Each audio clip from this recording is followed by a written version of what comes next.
முட்டையை பச்சையாக சாப்பிட்றதுனால நமக்கு நிறைய பெனிஃபிட்ஸ் இருக்கும் அது மாதிரி எல்லாம் சொல்கிறாங்கல்ல, அது உண்மையா? கண்டிப்பாக அப்படி சாப்பிடக்கூடாது. ஏன்?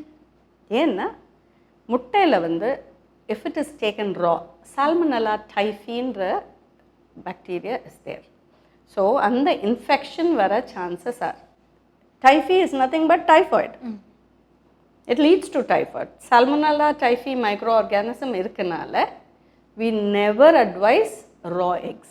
நம்ம ஜென்ரல் ட்ரெண்ட் நம்ம பழைய காலத்துலலாம் பார்த்திங்கன்னா முட்டையை அடித்து பாலில் அடித்து குடிக்க வைப்பாங்க. அப்படி பண்ணக்கூடாது. அது வந்து சயின்டிஃபிக்காக we don't advocate that. இன்னும் கூட நம்ம ஊர் பக்கங்கள்ல அங்கெல்லாம் ஏஜ் அட்டன் பண்ணால் அந்த பொண்ணுக்கு பச்சை முட்டையை கொடுக்கறது இருக்குல்ல, அது ஸ்ட்ரென்தன் பண்ணும் உடம்பு அப்படின்னு சொல்கிறாங்க. அது நிஜமா? இந்த ரீசனுக்காக தான் நாங்கள் பண்ணக்கூடாதுன்னு சொல்கிறோம். ஆனால் அப்படி ஸ்ட்ரென்தன் பண்ணுறதுக்கான சான்சஸ் இருக்கா? It's all the same. Cook பண்ணி கொடுங்களேன், இட்ஸ் சேஃப்.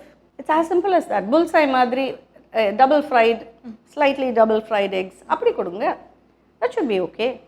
இந்த ரெப்பகஷன் வந்து தெரியாது மக்களுக்கு. அதுக்காக எல்லா முட்டையிலையும் உங்களுக்கு டைஃபி இருக்குது, எல்லாருக்கும் டைஃபாய்டு வருமானு கேட்டிங்கன்னா it may not. But that can also happen. அதை எப்படி நம்ம அவாய்ட் பண்ணுறது? சேஃப்டி இஸ் இம்பார்ட்டன்ட் இல்லைங்களா? So you have to cook it and eat it. Simple.